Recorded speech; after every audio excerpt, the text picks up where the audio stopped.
오늘 함께 아빠 아버지로 부르게 하신 은혜, 아빠 아버지로 부르게 하신 은혜라는 제목으로 하나님의 말씀을 나누도록 하겠습니다. 아버지 하면은 성도 여러분께서는 어떤 이미지가 떠오르시나요? 아버지가 좀 엄하셨던 분은 근엄한 아버지의 모습이 떠오르실 거고, 또 가정적이고 유하셨던 분들은 그런 아버지의 모습을 떠오르시겠죠. 아버지와 친밀했던 분도 계실 거고, 그러지 않으셨던 우리 성도님들도 계실 겁니다. 그러나 어떤 모습이셨고 지금 또 나와 친밀했든지 아니었든지 그때 어땠든지 나의 아버지시죠. 말로 다 표현을 하지 못하셨을지라도 우리를 그 마음속 깊은 곳에서는 애틋한 마음을 가지고 사랑하신 그런 아버지입니다. 그 아버지를 우리에게 주시고 또 그보다도 큰 사랑으로 우리를 안아주시는 진정한 아빠, 아버지, 우리 하나님께서는 바울을 통해 하나님 아버지의 마음을 말씀해 주십니다. 오늘 말씀을 통해서 하나님이 주신 그 메시지를 살펴보길 원합니다. 그 첫 번째 주제입니다. 우리는 율법 아래에 있을 때 종과 같은 상태로 있었습니다. 우리는 율법 아래에 있을 때 종과 같은, 또 노예 같은 그런 상태로 있었습니다. 앞서 바울은 이방인도 율법을 지켜서 유대인과 같이 되어야 된다, 이렇게 얘기하는 유대인들의 주장에 반박하면서 이방인인 이 갈라디아 성도들도 하나님의 자녀, 상속자가 되었기 때문에 유대인처럼 될 필요가 없다라는 사실을 설명했습니다. 그리고 이어서 계속해서 이 내용을 반복하며 또 강조해요. 예수님이 오시기 전 이제 율법 아래 있던 유대인들의 모습에 대해서 먼저 이야기를 합니다. 1절과 3절에서 묘사를 하기를 종과 다름이 없었다, 종노릇하였다, 이렇게 말하죠. 우리의 본래 정체성은 유업을 이을 자여서 모든 것의 주인이지만 어렸을 때 이 아버지가 정한 그때까지는 종노릇을 했다, 이렇게 얘기합니다. 후견인과 청지기 아래서, 다른 말로는 이 세상의 초등학문, 바로 율법 아래서라고 말이죠. 이게 무슨 말일까요? 왕의 아들 그리고 주인의 아들도요, 어릴 때에는 종들보다 지위가 높을지라도 성장하기까지는 그동안에는 후견인과 청지기의 지도를 받아야 됩니다. 그러니까 종들을 마음대로 부릴 수도 없어요. 아직 그 권리가 없기 때문에 아버지의 것을 자기의 거라고 주장할 수 없어요. 그러니까 종들과 다를 바가 없다는 거죠.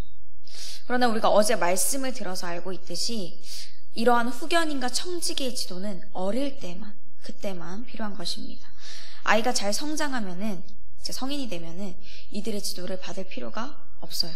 그처럼 유대인들에게도 또한 우리에게도 이 율법은 영적으로 성숙하지 못한 그 어린아이의 때에만 필요한 것입니다. 그런데도 여전히 잘못된 이해를 가지고 율법을 지킴으로 구원을 얻을 수 있다, 이런 율법주의 신앙을 고집한다면은 어린아이의 신앙으로 돌아가겠다라고 하는 것과 같은 거죠. 다시 아무런 주장도 할 수 없고 자유가 없는 율법 아래에 있는 자, 율법의 메인자로 살아가겠다는 거예요. 참 어리석은 거죠. 왜냐하면 우리 아버지인 하나님께서 이 모든 율법에서 자유롭게 해주셨는데 다시 돌아가겠다라고 하는 거랑 같으니까요. 그러면 하나님께서 어떻게 유대인들이, 그리고 바로 우리가 율법에서 자유롭게 되도록 하셨습니까? 두 번째 주제입니다. 예수 그리스도를 통해 아들의 명분을 얻게 하셨습니다. 예수 그리스도를 통해 아들의 명분을 얻게 하셨습니다. 이 주인의 아들이, 또 왕의 아들이 이렇게 때가 되면은 후견인과 청지기의 그 지도에서 벗어나게 되듯이 하나님께서는 정하신 때가 되자 우리로 율법의 종, 그리고 노예의 신분을 벗기시기 위해서 아들이신 예수 그리스도를 우리 가운데 보내주셨습니다. 예수님을 인간인 여자를 통해서 또 율법 아래에 있는 유대인으로 태어나게 하셨죠. 그래야 죄 아래에서 종노릇 하고 있는 우리 인간의 죄의 값을 대신 치러주실 수 있기 때문입니다. 그리고 우리에게 중요한 이것, 아들의 명분, 바로 하나님의 자녀가 되는 양자됨을 얻게 하실 수 있기 때문이죠. 사람은요, 유대인이든지 누구이든지 간에 스스로 예수님과 같이 의로워질 수가 없습니다. 613가지의 그 모든 율법을 완벽하게 지킬 수가 없죠. 절대로 불가능합니다. 그러나 예수님이 우리를 대신해서 그 죄의 값으로 십자가에 못 박혀 죽으셔서 그 예수 그리스도의 생명이, 그리고 그 의가 우리에게 전가되었습니다. 예수님만이 누리실 수 있는 아들의 신분, 그 권리가 우리에게 주어졌어요. 그래서 그 예수님을 믿을 때 죄의 노예인 상태에서 감히 하나님을 아버지라고 부를 수 없었던 그런 자들, 또 이방인이, 갈라디아 교인들도, 그리고 지금의 우리 모두 또한 하나님의 자녀가 되고 상속자가 되었습니다. 그리고 전능하시고 모든 것을 위에 뛰어나신 그 하나님을 우리의 아빠, 아버지라고 부를 수 있게 되었어요. 예수 그리스도의 그 이름을 믿을 때 하나님의 아들 예수 그리스도의 영이신 그 성령님이 각 사람 가운데 임하셨기 때문이죠. 6절 말씀입니다. 너희가 아들임으로 하나님이 그 아들의 영을 우리 마음 가운데 보내사 아빠, 아버지라 부르게 하셨느니라. 아멘. 여기에 사람의 공로와 노력은 그 어떤 것도 들어가지 않습니다. 오직 하나님의 은혜로 예수 그리스도의 십자가 구속으로 이루어진 일입니다. 단지 그 사실을 믿었기 때문에 성령님이 각 사람 가운데 임해 주신 거죠. 그렇게 아들의 명분을 우리가 얻게 된 것입니다. 아무리 모세의 율법을 먼저 받은 그런 유대인들이라고 할지라도 예수 그리스도를 믿지 않고 이 율법만을 계속 강조하게 되면 하나님의 진정한 상속자는 될 수 없습니다. 여전히 율법 아래 놓인 율법의 종, 죄의 노예가 될 수밖에 없어요. 그러나 아무리 율법을 먼저 받지 못한 이방인들이라고 할지라도, 우리라고 할지라도 이 하나님의 은혜, 예수 그리스도의 십자가 공로를 믿으면 그 신분은 하나님의 자녀로 완전히 변화하게 됩니다. 저와 여러분이 바로 이 은혜를 얻었다는 사실을 믿으시길 바랍니다. 하나님께서는 진정한 우리의 아빠, 아버지가 되십니다.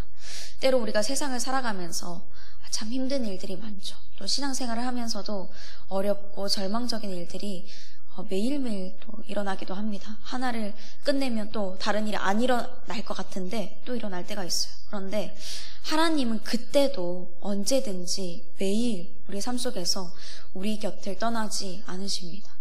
뭔가 좀 공허하고 허무한 인생을 살아가는 것 같을 때도 있어요. 내가 뭔가 이룬 게 없는 것 같고 그럴 때가 있는데요. 하나님은 우리를 위해서 예비하신 은혜가 크다고 계속해서 용기를 주시고 그 길을 인도해 주십니다. 때로는요, 우리가 믿음 생활을 하면서 계속 주님을 붙잡고 싶고 이 신앙을 이어가고 싶지만 믿음이 약해질 때가 있어요. 그래서 주님 앞에 한숨만 드릴 때도 있고 눈물의 기도만 이렇게 올려드릴 때가 있는데, 근데 그 순간에도 하나님은요, 우리의 옆에서 함께 아파하시면서 그 마음을 어루만져 주십니다. 문득 내 모습을 볼 때, 남들과 이렇게 비교해 볼 때, 참 초라하게 느껴진다. 내가 이렇게 가진 게 없지? 남들은 이만큼 막 가진 게 있고 이룬 게 있는데 나는 왜 이거를 가지지 못했을까? 막 이렇게 생각될지라도 하나님은 우리를 사랑스러운 눈으로 바라봐 주시면서 내가 세상 그 무엇보다도 그 누구보다도 너를 사랑스럽게 여겨. 너를 사랑해. 이렇게 말씀해 주십니다. 하나님께서 저와 여러분의 진짜 아빠, 아버지이시기 때문입니다.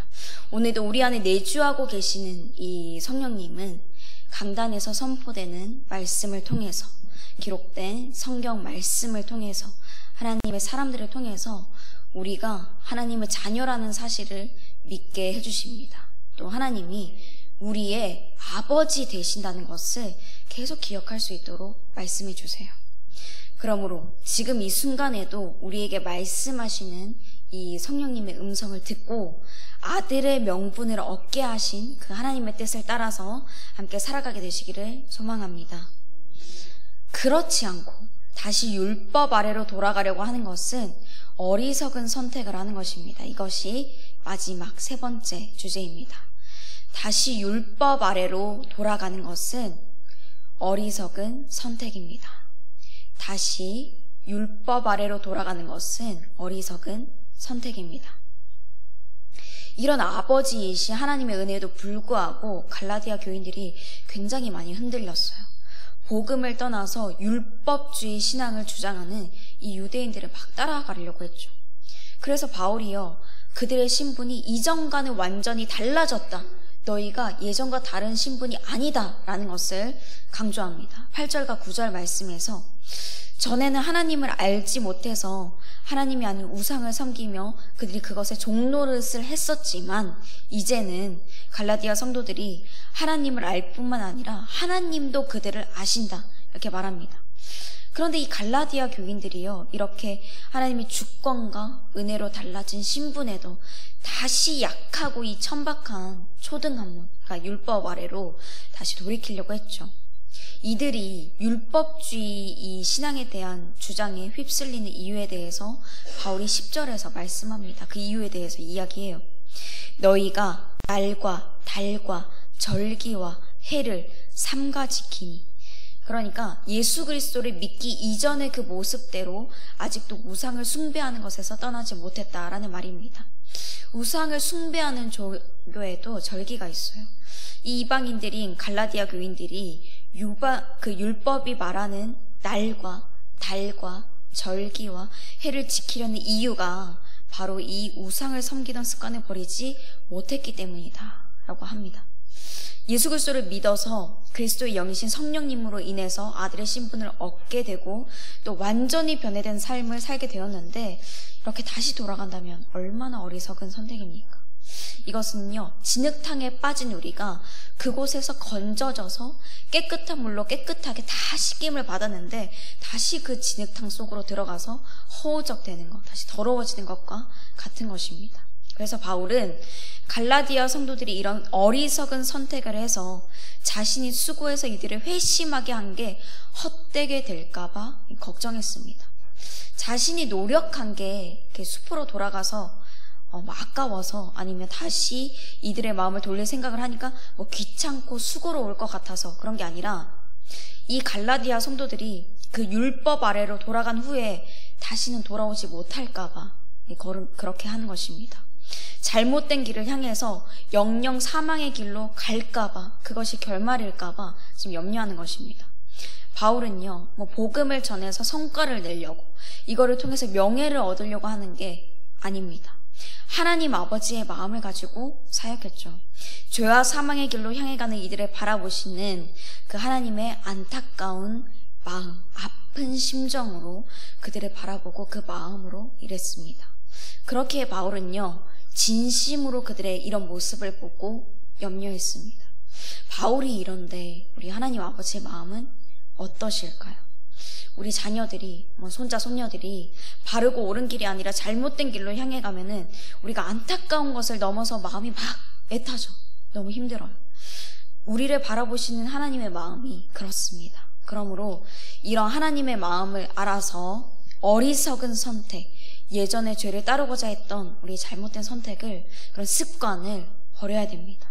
다시는 돌아오지 못할 그 사망의 길을 걸을 수 있기 때문이고, 무엇보다도 하나님의 마음을 아프게 하는 일이기 때문에 그렇습니다.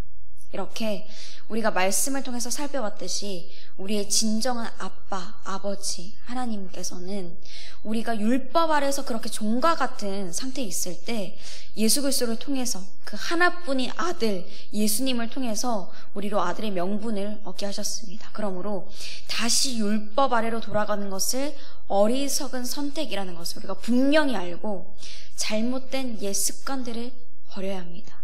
오직 예수 그리스도의 복음을 따라서 오늘도 이 말씀을 따라 살아가시는 저와 여러분이 되시기를 주님의 이름으로 축복합니다. 우리 함께 말씀을 생각하며 찬송가 276장 부르시겠습니다.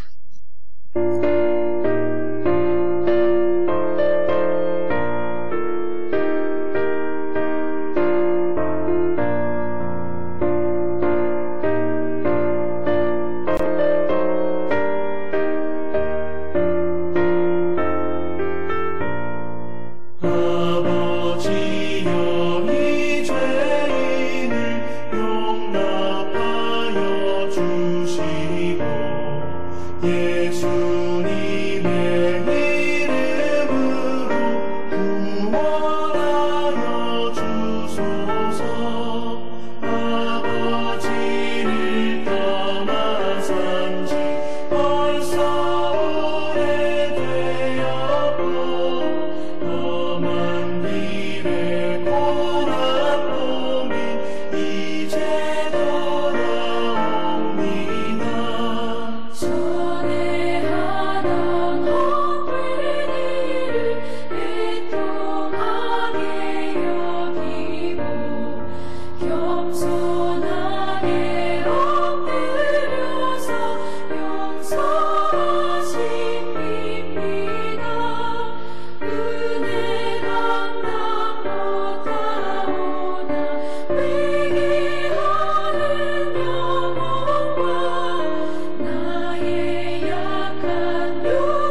이제는 우리 주 예수 그리스도의 은혜와 하나님 아버지의 크신 사랑과 성령님의 교통하심이 우리를 율법의 노예에서 건져내 주신 그 하나님의 크신 사랑에 응답하여 오직 예수 그리스도의 복음을 따라 살아가기로 다짐하는 모든 주님의 자녀들 가정과 일터와 삶 위에 우리 주사랑교회와 나라 민족 가운데 이제로부터 영원토록 함께 하시기를 간절히 축원하옵나이다. 아멘.